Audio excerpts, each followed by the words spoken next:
This is a short video on empirical and molecular formulas and getting the empirical formula from percent composition. So I've been giving you the formula. You've been trying to get the percent composition. Now I'm going to give you the percent composition. You tell me the formula, like H2O, H2O2, whatever it is. For my students who are watching this is number 23 out of your notes. First thing, difference between empirical and molecular formula. Empirical is the most reduced ratio of the elements. It's not the real formula. Molecular is the actual formula. So for example, glucose has that molecular formula. That is the real formula of glucose. There's 6 carbons, 12 hydrogens, 6 oxygens. The empirical formula of glucose would be its most reduced one. So these are in a 1 to 2 to 1 ratio. C, H2O.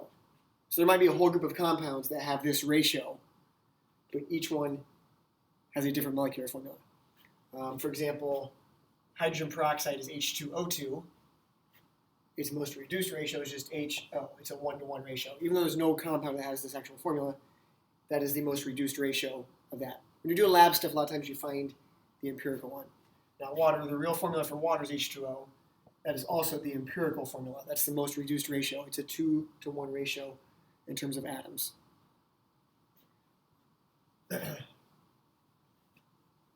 So now I'm going to give you some percent values, and you got to figure out the formula. So for example, we know this compound is 24.7% potassium, this percent manganese, this percent oxygen. We want to know what the formula is. Like, is the formula K2Mn3O5?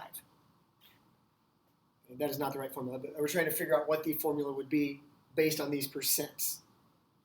So remember, the numbers in here are number of atoms or moles of atoms. So for every 2 moles of potassium, there's 3 moles of manganese, 5 moles of oxygen. But these are not grams. It's not 2 grams to 3 grams to 5 grams. Okay, because every element's got a different mass in terms of their moles. So what we're going to do is pretend like we have a 100 gram sample of this compound, or we pretend like we have a 1,000 gram sample, or a 20 gram sample, or a 30 gram sample. 100's easy.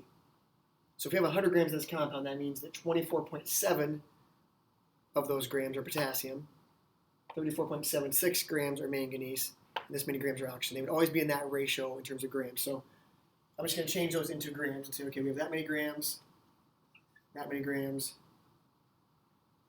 many grams of oxygen. What we need to do next is turn those into moles. So I'm going to say, figure out how many grams of potassium there are per mole of potassium. And as we do that, it's going to be 39 grams of potassium per mole. I apologize, I don't have these answers, so we're going to take 24.7 divided by 39. 0.6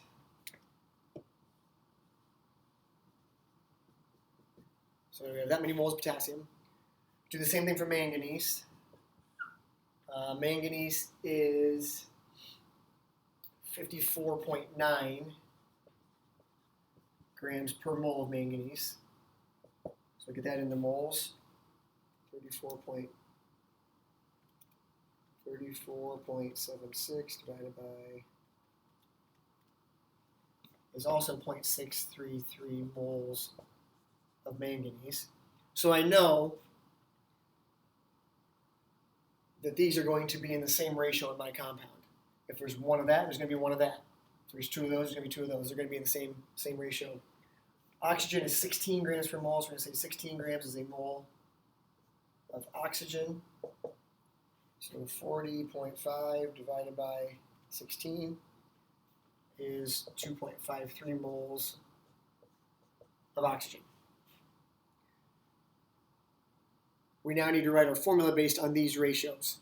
Well, I can't write this. I can't write K 0.63, Mn 0.63, O 2.53. They need to be whole number ratios. This is the ratio they are in. We just need to figure out whole numbers. So the easiest way is to divide all of them by the smallest. So divide this one by 0.633. Divide this one by 0.633. So we're just trying to figure out what the ratio is of one to the other. When we do that, this becomes a 1. This is a 1. And 2.53 divided by that is a 4. So it's a 1 to 1 to 4 ratio. So our formula